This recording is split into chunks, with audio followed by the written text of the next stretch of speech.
بسم اللہ الرحمن الرحیم۔ شروع اللہ کے نام سے جو بڑا مہربان اور نہایت رحم کرنے والا ہے۔ پیارے دوستو، کسی زمانے میں ایک ملک میں ایک بادشاہ حکومت کرتا تھا۔ بادشاہ کی رعایا اور محل میں رہنے والے بادشاہ سے بے انتہا خوش تھے۔ بادشاہ بھی اپنے ملک میں رہنے والی رعایا کا بے انتہا خیال رکھتا تھا۔ اس نے اپنی رعایا کو ہر طرح کی سہولت اور آرام اور آسائشیں دی ہوئی تھی۔ بادشاہ کی صرف ایک اکلوتی بیٹی تھی جس کا نام سمبرینا تھا۔ بادشاہ اور ملکہ اپنی بیٹی سے بے انتہا محبت کرتے تھے۔ بادشاہ اور ملکہ نے اپنی اکلوتی شہزادی کو بہت ہی نازک اور کانچ کی گڑیا کی طرح پالا تھا۔ شہزادی سمبرینا بے انتہا خوبصورت تھی۔ اس کے لمبے بال، نازک بدن، نازک نین نقش، دودھ کی طرح سفید رنگت، اس کی آواز میں سروں کی گھنٹیاں بجتی تھی اور اس کی مسکراہٹ دلوں کو ایسے گرما دیتی کہ جو دیکھتا وہ دیکھتا ہی رہ جاتا۔ شہزادی کا پورا دن اپنی خوبصورتی کو سنوارنے اور حسن کو نکھارنے میں گزر جاتا۔ بادشاہ نے اپنی اکلوتی خوبصورت اور حسین ترین بیٹی سمبرینا کے لیے خوبصورت بلند و بالا پہاڑوں، بہتی ندیوں اور جھرنوں کے درمیان ایک خوبصورت محل تعمیر کروایا۔ شہزادی کو اپنے حسن سے بے انتہا محبت تھی اور انہی باتوں نے شہزادی کو بد دماغ اور مغرور بنا دیا تھا۔ شہزادی سمبرینا جتنی خوبصورت تھی اس کا دل اتنا ہی سخت اور پتھر کا تھا۔ شہزادی اپنے سامنے کسی کو خاطر میں نہ لاتی، ذرا ذرا سی بات پر قمیضوں کو جھڑک دیتی، ان کا دل دکھاتی۔ ایک مرتبہ شہزادی سمبرینا اپنی سہیلیوں کے ساتھ باغ کی سیر کو گئی۔ پورا دن شہزادی نے اپنی سہیلیوں کے ساتھ باغ میں خوب مزہ کیا۔ شہزادی کی سہیلیاں بھی شہزادی سمبرینا کی خوبصورتی سے بہت متاثر تھیں۔ وہ بھی بڑا چڑھا کر شہزادی کی تعریف کر۔ باغ سے واپسی پر شہزادی سمبرینا کا سامنا ایک بدصورت فقیر سے ہوا۔ مظلوم بوڑھا فقیر اللہ کے نام پر بھیک مانگ رہا تھا۔ فقیر نے جیسے ہی شہزادی سمبرینا کے سامنے صدا لگائی، شہزادی نے فقیر کو بری طرح جھڑک دیا اور اپنے سپاہیوں کو حکم دیا کہ اس بدصورت فقیر کو لے جاؤ میرے سامنے سے، اور دیکھو آئندہ کبھی یہ میرے سامنے نہ آئے، اسے کہیں دور پھینکو۔ جیسے ہی سپاہیوں نے فقیر کی طرف قدم بڑھائے، فقیر نے کہا رہنے دو، میں خود چلا جاؤں گا۔ فقیر نے عجیب نظروں سے شہزادی کی طرف دیکھا اور کہنے لگا، اے مغرور، بد دماغ اور پتھر دل شہزادی، ایک دن تیرا یہ حسن بھی پتھر کا ہو جائے گا۔ فقیر یہ کہہ کر چلا گیا، کبھی پلٹ کر محل کی طرف نہیں آیا۔ دن مہینے گزرتے رہے۔ ایک دن ایک بوڑھا جادوگر ایک عقل مند تاجر کے روپ میں بادشاہ کے محل پر پہنچا۔ جادوگر نے اپنا ایک جادوئی آئینہ بادشاہ کے حضور پیش کیا اور اس جادوئی آئینے کی خوبیاں بتا کر بادشاہ کو فروخت کر دیا۔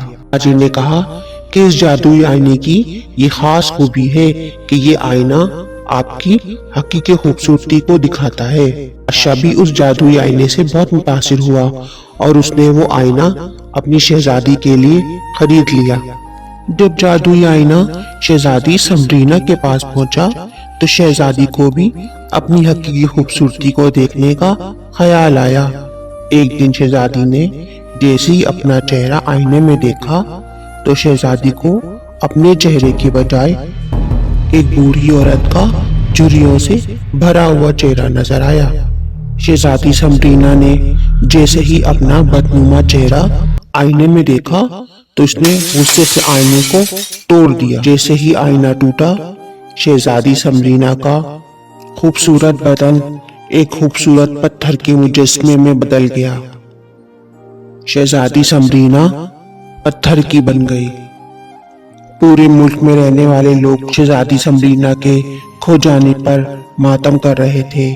بادشاہ اور ملکہ ہر وقت اپنی اکلوتی بیٹی کے پتھر کے مجسمے کو دیکھ کر روتے رہتے۔ اس جادوگر کو ڈھونڈا گیا جس کے جادوئی آئینے کی وجہ سے شہزادی کا یہ حال ہوا تھا۔ جادوگر کو محل میں بلایا گیا۔ بادشاہ نے جادوگر سے اس کا حل طلب کیا۔ جادوگر نے کہا کہ شہزادی اسی صورت میں ٹھیک ہو سکتی ہے جب وہ حقیقی خوبصورتی کو دل سے تسلیم کرے گی اور اس کے دل میں شفقت اور محبت کے جذبات پیدا ہوں گے۔ تیزی سے گزر رہا تھا۔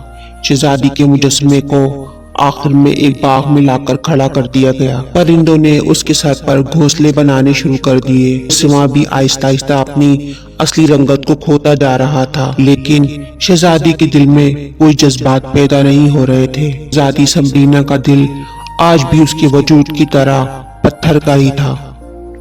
اب تو بادشاہ اور ملکہ بھی مایوس ہو چکے تھے۔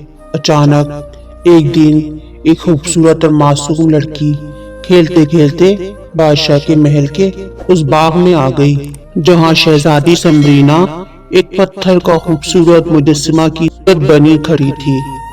اس معصوم بچی نے جیسے ہی اپنے صاف اور محبت بھرے دل سے شہزادی سمبرینا کے چہرے کو اپنے معصوم ہاتھوں سے چھوا، ایک دم سے لڑکی کے ہاتھوں کی گرماہٹ نے شہزادی سمبرینا کے دل کو گرما دیا اور شہزادی کے پتھریلے بدن میں ایک سنسنی پھیل گئی۔